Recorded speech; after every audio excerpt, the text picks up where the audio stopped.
Hey everyone. So, I believe that I was going to do a video next about my month being home. But lately I've been having a lot of mental health and depression issues, I guess. I didn't have post-op depression for top surgery, nor did I have it for my histo, and I figured I probably would for this one. And I guess just from watching other people who maybe don't have other mental health issues that restrict them, I knew that there would be that kind of stuff, but then it brought up extra stuff for me.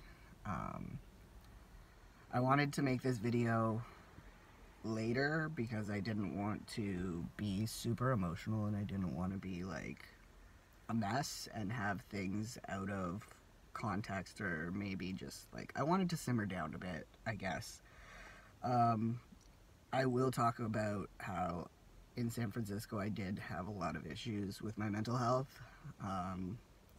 One, have been diagnosed with agoraphobia, which means that I have a fear of leaving my home or my safe space.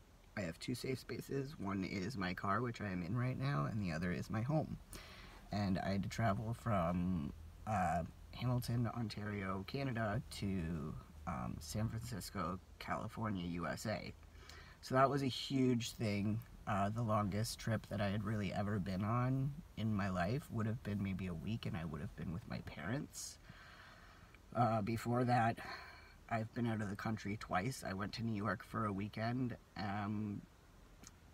with friends, and I went on my honeymoon to New Orleans, and that was supposed to be a week long, but it got cut short because my mental health got so bad I almost ended up in the hospital. So I've been preparing myself because originally I was supposed to have my surgery back in November of 2018, and I ended up having it in August of 2021. So that's a big gap, and it gave me time. But at the same time, when you suffer from mental health issues, you're never prepared, especially if you're not where you feel most comfortable and when there's other things going on.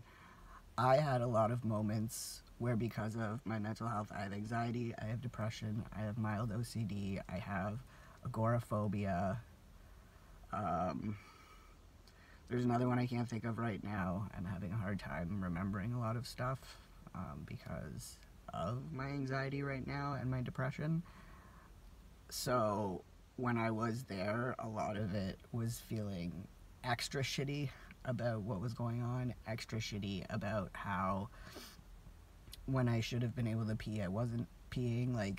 Obviously I've told you guys, I had the mindset, and I did get into the mindset where it's not a big deal, but there's also that other side of you that makes it a huge deal, especially if you have mental health issues. And for me, it felt like everything was a worry. I felt like I was doing everything wrong. Like I said in my past video, I did have nights and moments where I would be inconsolable.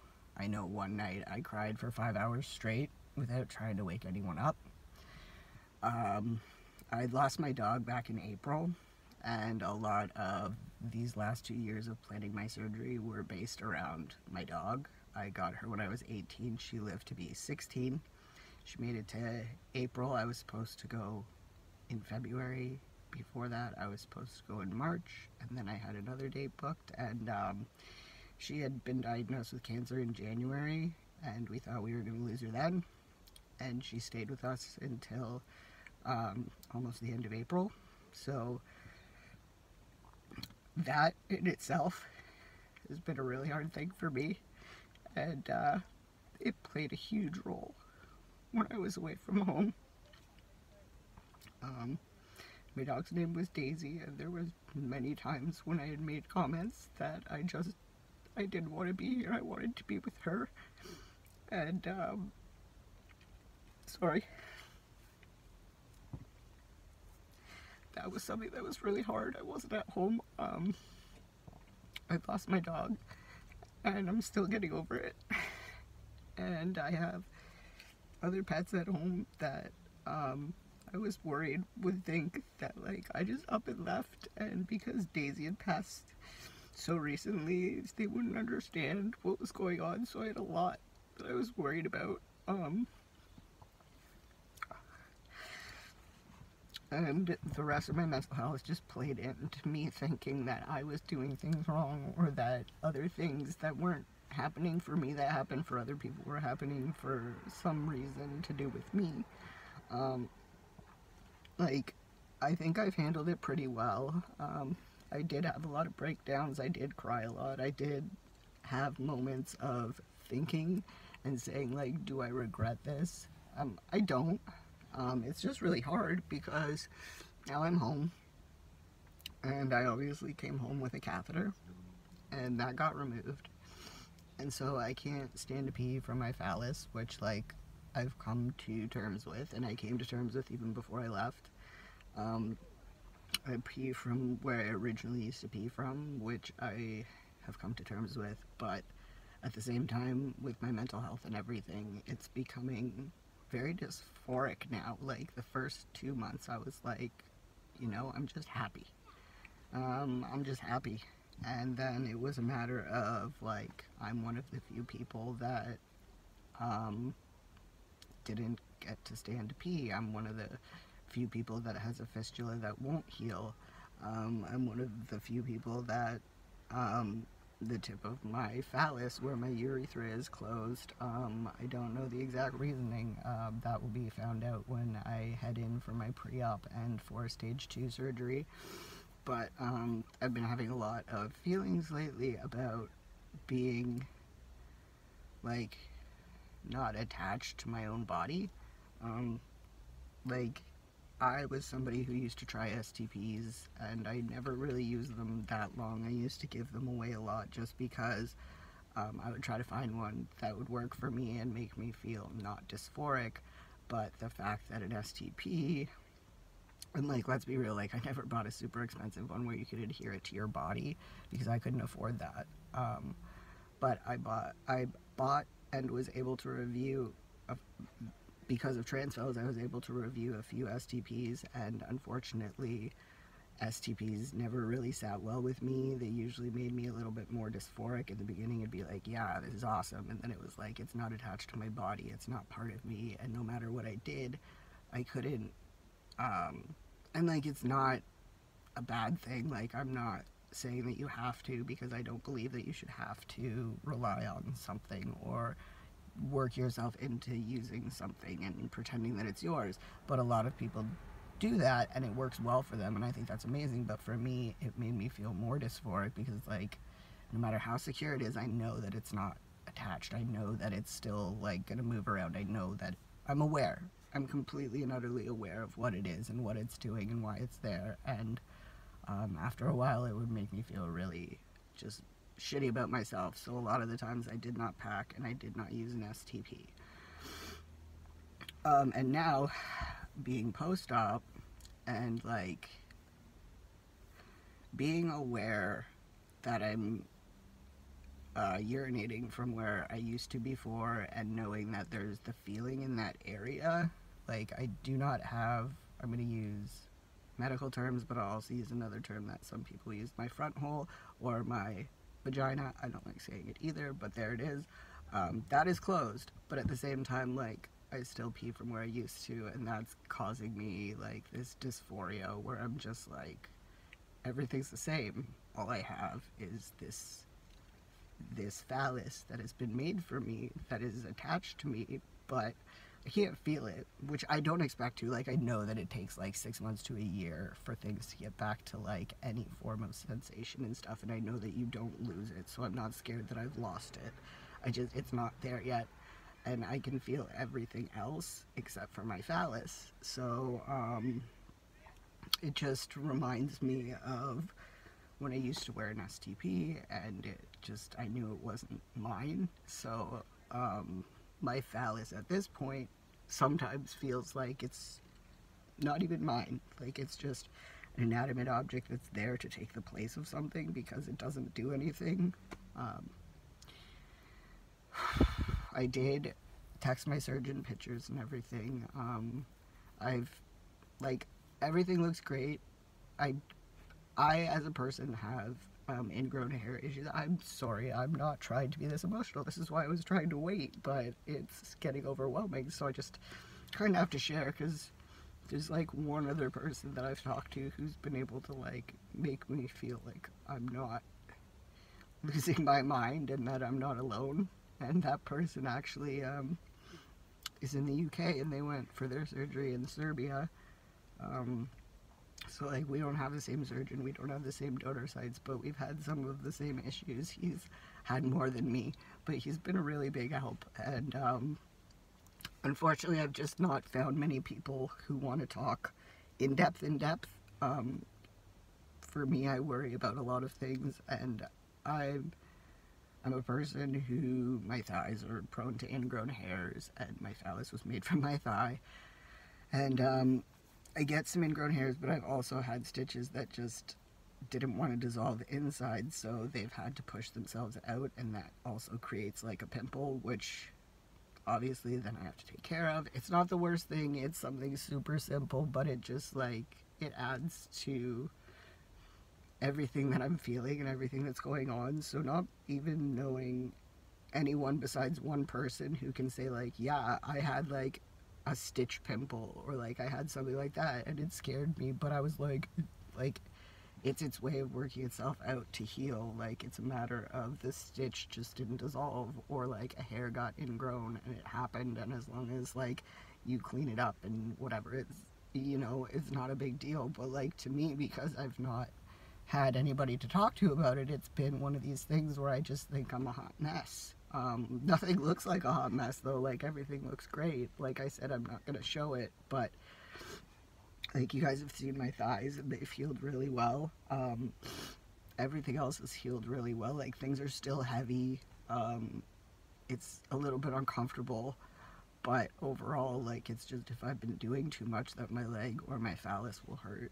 I'm able to sleep on my side now. I position myself so that like my phallus isn't in between my legs, and I have like a pillow in between my legs, so that even if I'm not gonna squish my phallus or what is my scrotum. That's the thing too, I mentioned in my other video that the pee comes from in between my scrotum, which, again, medical terms, the outer labia are used to make your scrotum, and mine, like everything that is supposed to be closed up except for the fistula is closed up. But like, it's literally like this, and then the pee like goes through. But it's a matter of like, when I was still female anatomied, there was more space so that things didn't stick together as much and it was easier to pee. And now it's kind of like, sometimes I kind of have to like hover just to get things to move out of the way, because I don't want to move things myself and stretch or rip anything. So that's kind of that's been something that I've tried to be wary of. I'm worried about, like, in the shower, how to, like, if I'm washing too hard, if I'm not, you know, like all those types of things you worry about. And there's not many people to talk to, and everybody talks about being in the hospital and coming home and peeing, and the odd time having like the odd thing that they have to go back for and stuff, which are generally very minor. And I'm not trying to downplay anybody, but like, my next couple stages aren't just going to be glandsplasty and then testicular implants. So for me, it's really intimidating. I am going to be talking to my surgeon tomorrow just to give myself a little bit more of a like calm down. It's not that I don't have faith in them fixing it. It's not that I don't think that it will be able to be fixed. I'm just very uncomfortable right now with a certain situation of things, and I'm actually extremely grateful that they were able to book me in February and that I don't have to wait longer. They had offered me January, but because my son's birthday is in December, right near Christmas and New Year's and stuff, it's just, it would have been too much. And so I am going in February, but it's just, holy crap, I don't want to cry anymore. Oh, sorry. But yeah, I just wanted to talk about that because I've never really, I've talked to people who have STPs that felt the same way as me, where it was like this detachment and it made you feel worse. And but I haven't talked to anybody. I have not been able to talk to anybody about having a phallus that is just there as a phallus, but it doesn't do anything, and how that makes you feel. So if anybody has any questions, I know that in my videos I talk about what I can remember off the top of my head, and I know that I could answer other questions that people might be thinking of, so please feel free. Not many people generally do, but if you want to ask me questions, I'm open to questions. You could ask me.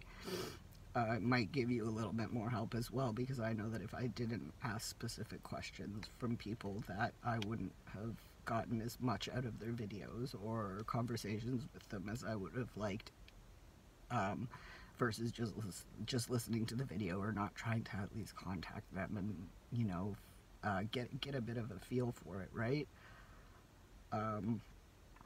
Yeah, feel free to comment, and if you're somebody who has gone through some of the same things that I'm going through, then feel free to comment below, and maybe we already follow each other on social media, maybe like on Instagram. I'm on Instagram and YouTube, but maybe you're on Instagram and we follow each other, or maybe we don't follow each other yet, but maybe we could help each other out, or maybe we could talk about it, or even just knowing that there is somebody else that feels this way is good. And I think this is not just for me, but for other people, because things don't go perfect, and like I said, like fistulas, strictures, all those other things are 50-50, but I don't see as many people talking about it, and I don't see, like, I'm not trying to tell people what they have to talk about, but for me personally, I get the gist of the surgery, and I get the gist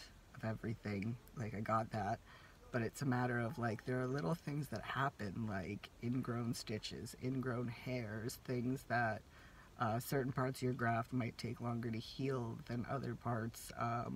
You might have been told something by your doctor, like I was told to use Medihoney. I've heard of it in natural stores, but only as like an edible, or you take it, like it's not for like rubbing on yourself, and I didn't know that that was actually something that works extremely well, and my surgeon told me to use it, and so I bought some and I started using it, and it heals things like 2 to 3 times faster than polysporin, maybe even faster. I honestly don't even really care for polysporin anymore. I use polysporin just to keep the areas of the legs that are healed, so that they don't dry out, and to keep it so that it doesn't scar too bad. That's what I've been using polysporin for. But yeah, I think that's part of another video. But I'm wiping my face like I have makeup on. Sorry. I was Trixie Mattel. Well, I called myself Meaty Tuck Mattel for Halloween. If you follow me on social media, Instagram, you would be able to see those pictures. I think I did a pretty good job. But yeah, so I was practicing makeup, so I've been wiping my face as if I have makeup on lately.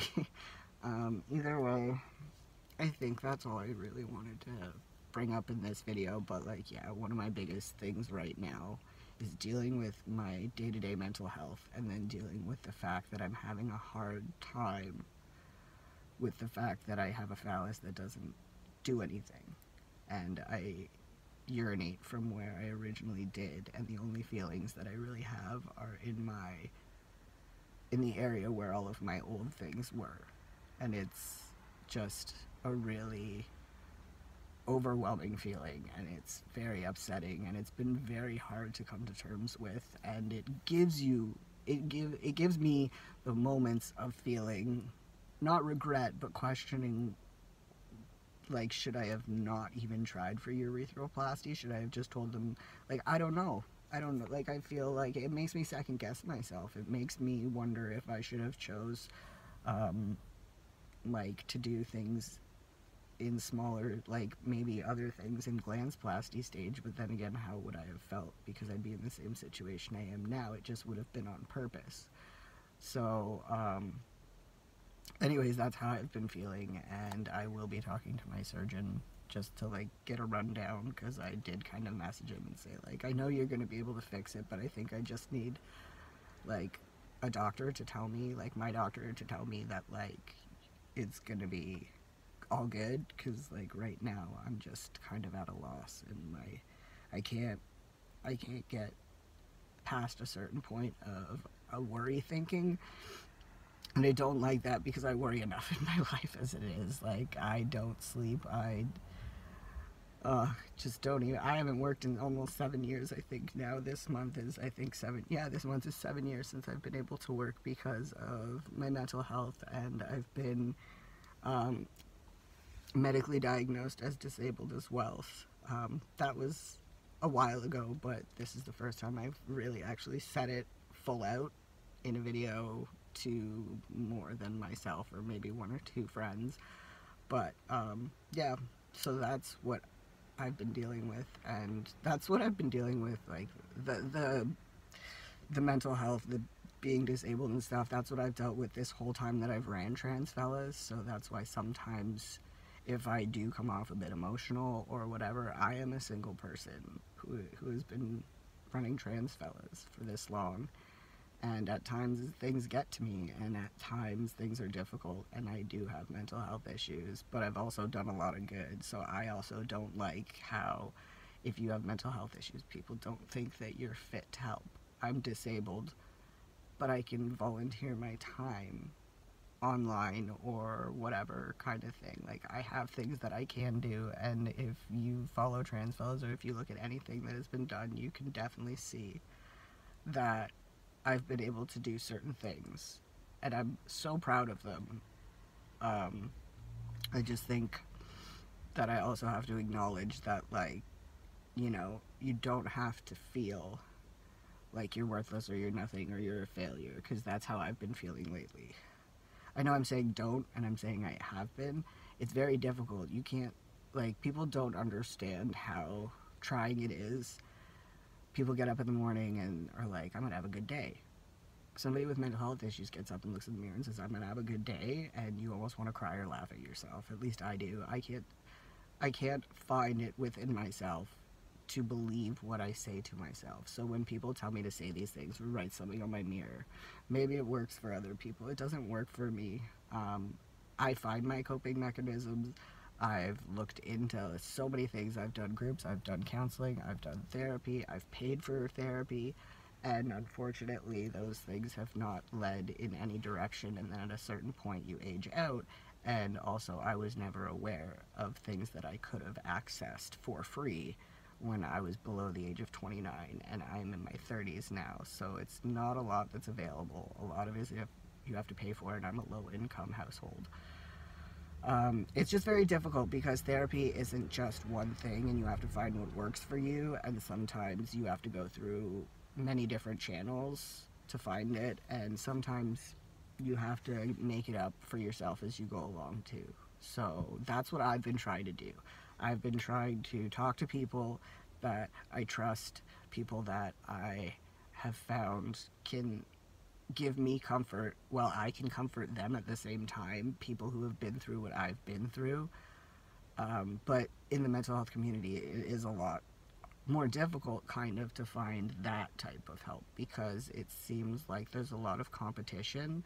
I just want to talk about things that I'm dealing with and wonder if anybody else has, and maybe like they have some pointers, or maybe like we could figure something out together that works for both of us or something. Like, I don't know, but it's come to my attention, and as an adult, as a legit adult, I feel very upset that adult mental health is just pushed away, and when it comes down to it, in general, it's like a giant competition. Like, I can't say that I have agoraphobia or anxiety or depression or OCD or whatever else I have. I can't say any of that without somebody else, generally who is younger than me, trying to compete with me. And I'm not looking to compete. I'm looking to find other people that are in the same boat as me, so that I could find help, and that maybe I could be a help to somebody else as well. I'm not looking for a competition. I'm not looking for who's worse.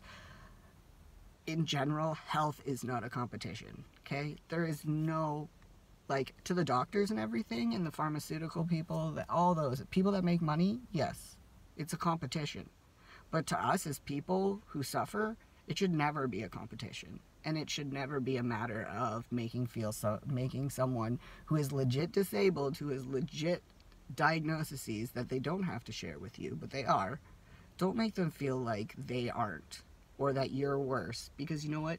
You could have a very, very severe mental health issue, but so could the other person. And at the same time, it's a matter of, if you respect the fact that someone has confided in you, don't make it a competition, because at the end of the day, that person could be the person who has your back and helps you along the line, if you just understand that you're in the same boat. Stop pushing. Like, it feels like I'm constantly being pushed off the boat. And this surgery, this experience, and my mental health in general has been very trying. I try to be open about it. I try to be honest about it, but people tend to just see me making a video or posting a picture or seeing that I have family and think, you have no right to be sad. You have no right to be depressed. You have no right to feel the way you feel because you have a phallus. And that is completely wrong. And it's very upsetting. It is very, very, very upsetting to the core. And I'm the type of person where I don't want to get mad at people. I don't want to sit there and get upset with people that I thought were my friends. I don't want to start blocking people and have this huge block list just because other people can't just be like, you know, you don't have to say anything to me. You don't have to address me if you don't want to, but don't invalidate me and don't invalidate other people. You don't have to discuss our stuff. You don't have to share your stuff with us either, but don't make it a competition and don't make it seem like we're not suffering, because we are. If anybody close to us who knows us, just like you have people that are close to you who know you, it is what it is. Each person is suffering in their own way. And part of this video is also me just trying to say, like, there's a lot of stuff going on. COVID's going on. Everybody is feeling mental health issues of some type. And then there are the rest of us who have already had them.